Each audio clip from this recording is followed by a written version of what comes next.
tsaka mga pamilya natin na nagbabakasyon din, isa sa mga bagay na parang challenging at times is yung, di ba, yung pamimili ng kung ano yung kakainin nyo. Na-experience nyo ba yung ganong klaseng sitwasyon wherein anong gusto yung kainin mamaya? Hindi mo na maisip.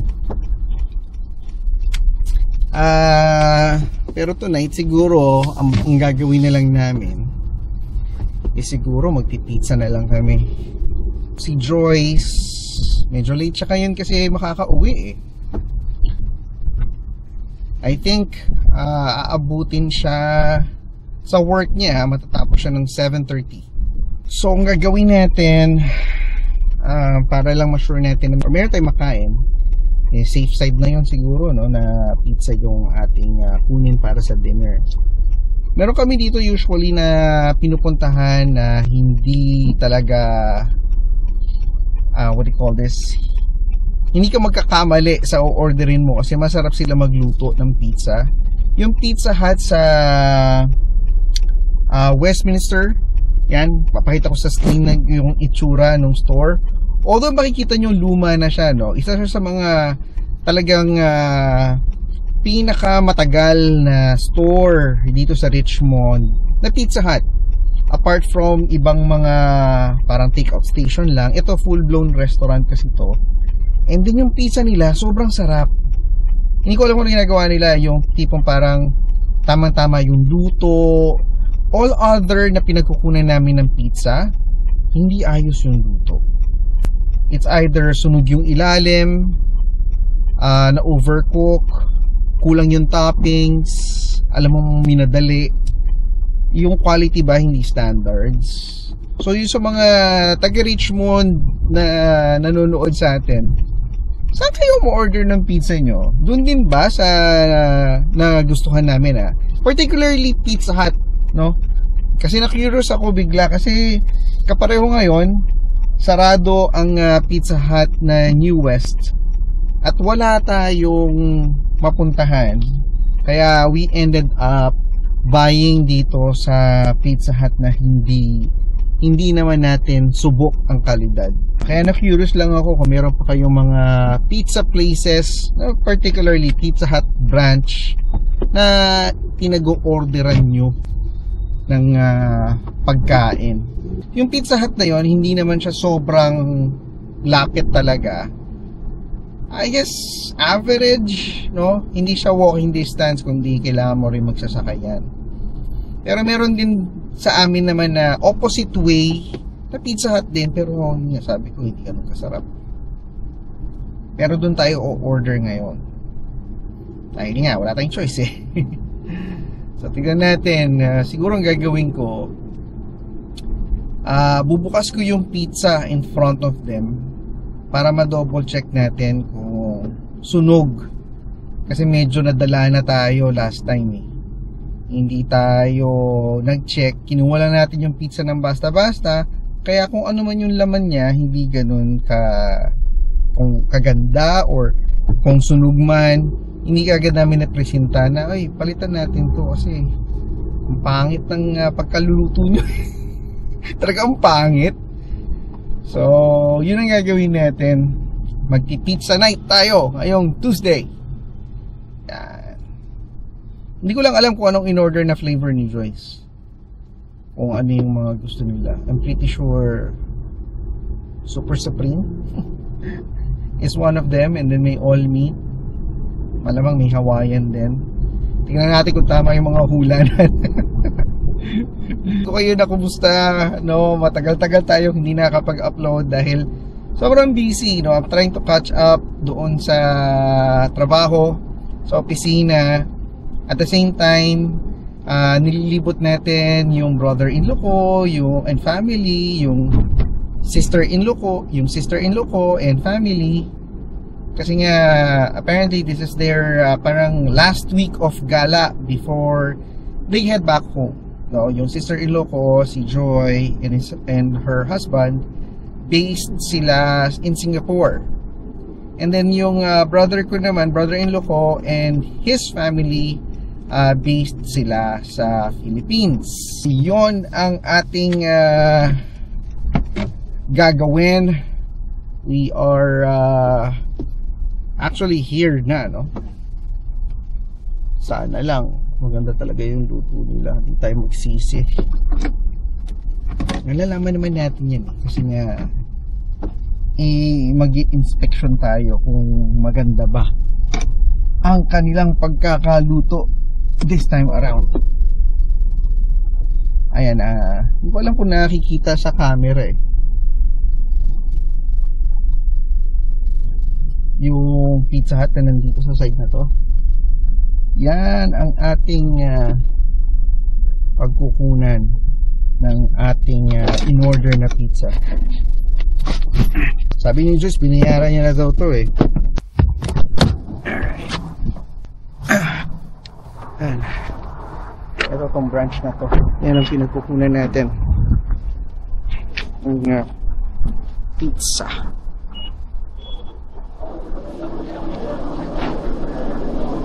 Do you mind if I check the pizza? Of course, yeah. Okay. Because the last time we ordered here, the crust were burned. Oh, yeah? Yeah. But you know, the crust machine is coming automatically 6 minutes. It's not possible to. Maybe that when was here on the Friday, Saturday, maybe the busy time, little bit push and maybe. Okay. Okay. Because the one that we ordered regularly in the US, they never like go wrong. Okay. But my wife wanted to try here again, so. Sure. Okay. Good. Yeah, that was good. Last one. Okay. That one. Okay. That's good. Sorry about that. Okay. Thank you. All right, thank Yeah, you. good day, bye-bye. Yeah, you too.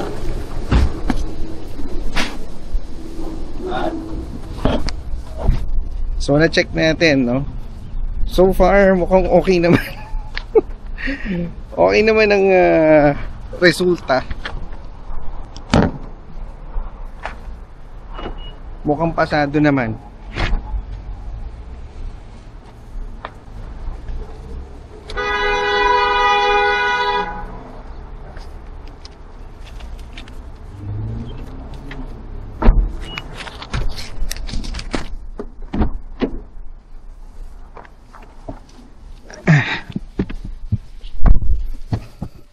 Oo, okay naman.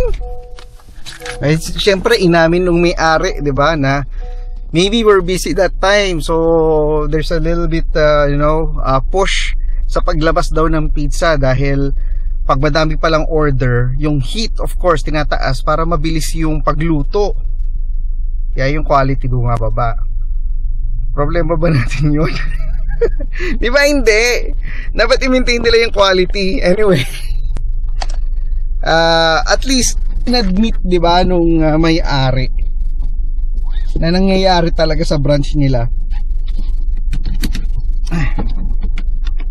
Okay, we are ready. 3 boxes ng pizza checked.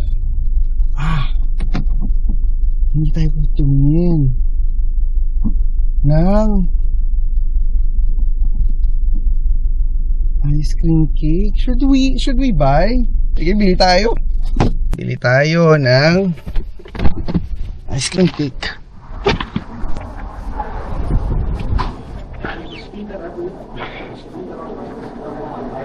Bali, ito yung options. Options 52.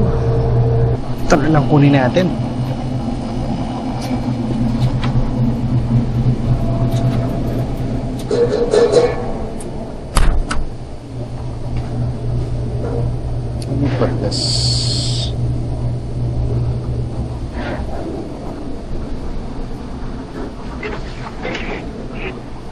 Are you able to like write? Is that part? Okay. Antay muna tayo. Nagpasulat na rin tayo ng birthday greetings. Alam ko yung price ng ice cream cake na binili namin sa Philippines. Parang 1,600 pesos. 52. 43. I think that's the price. Check natin. Yeah, 43.99. So 44. plus tax.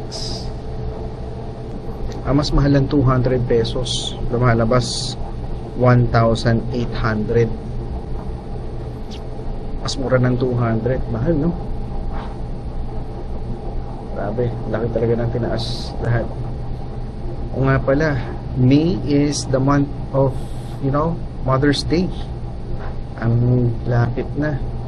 Nakapag-isip na ba kayo ng ibibigay nyo sa inyong mga asawa or sa inyong mga magulang? Advance Happy Mother's Day. Thank you. Ayan.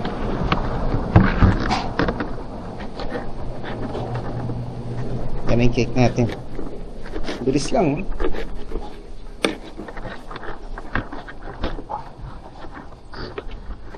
Alam ko bumili sila.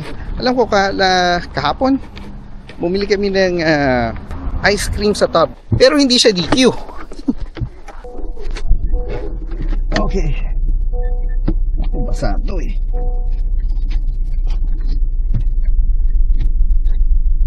Dandahanin na lang natin magmaneho para hindi dumausdos ang ating cake. Tomorrow, April 15, pinamove ko yung aking compressed day na tinatawag, kung saan off tayo. Kasi Easter Monday is considered holiday sa government employees. So, Monday yun mangyayari, supposedly. CD ko yun natataon. So, yung CD ko, compressed day, dapat Tuesday. Friday, this Friday, ano siya, Good Friday naman. So, supposedly dapat ang haba ng week, long weekend talaga ako, no? Friday, Saturday, Sunday, Monday, and Tuesday, no? Ang haba. Naisip ko, wala na nun yung mga in-laws ko eh. Hi babe. Ha? Hindi na siguro. Subukan na muna natin to. Oo. Bumili din ako ng ice cream cake. Pinalagyan ko ng happy birthday daddy boy. Sige. Okay, bye-bye. So yun mabalik tayo sa kwento. So dapat mahaba yung long weekend tayo, di ba? Talagang long na long. Inisip ko wala na nun yung mga family and relatives natin na bumisita sa atin eh. So naisip ko, paagahan na lang.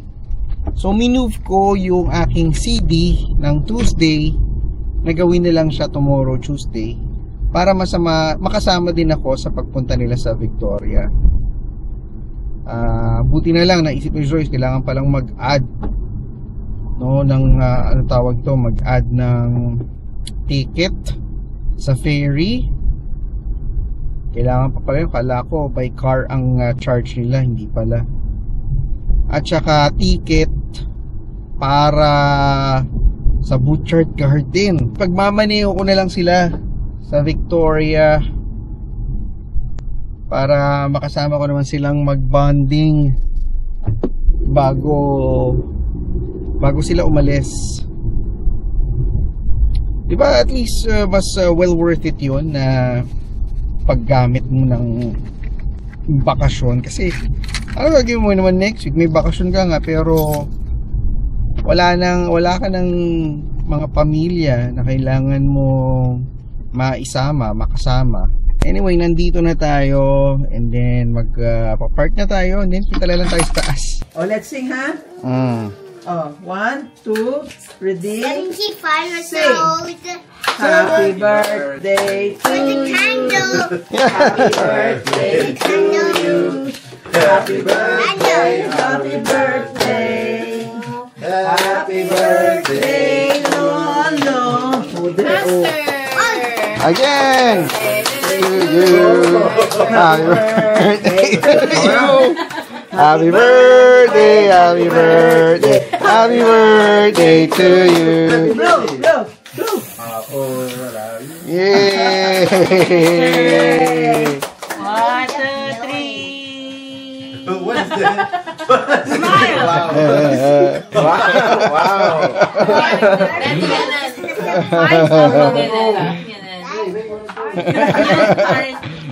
Bali, ito yung rentahan natin na sasakyan.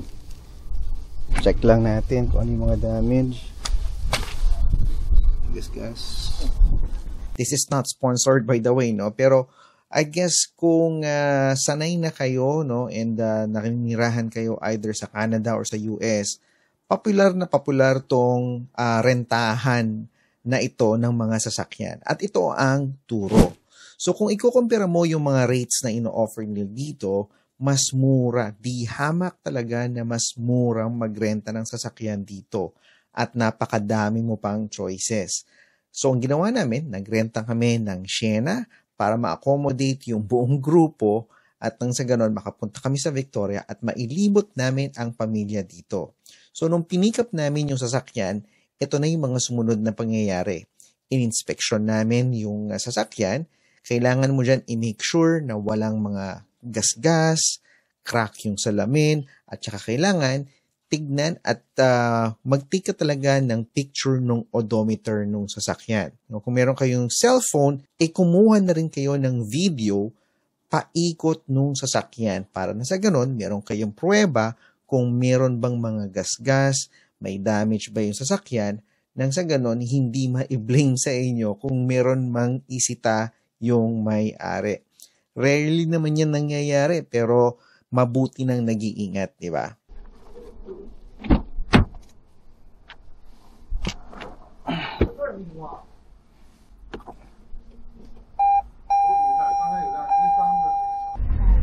Odometer is 28,633. All good? Yeah? Okay. Thank you. Tomorrow we'll come back. Yes, Tomorrow we'll come back. Same time. Okay, good. Thank you.